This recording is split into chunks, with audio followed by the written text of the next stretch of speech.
guys, in this video I'm going to show you how to insert cells, columns and rows to your Excel file created on the office.com website. But first I just want to mention, don't forget to subscribe to my channel because at 10,000 subscribers I am going to show you my whole YouTube revenue statistics and growth strategy, how to make money online. Now let's jump into it.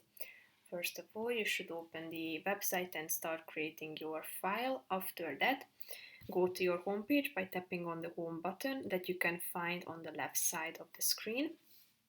Then go to the right side and click on this more button indicated with these three dots.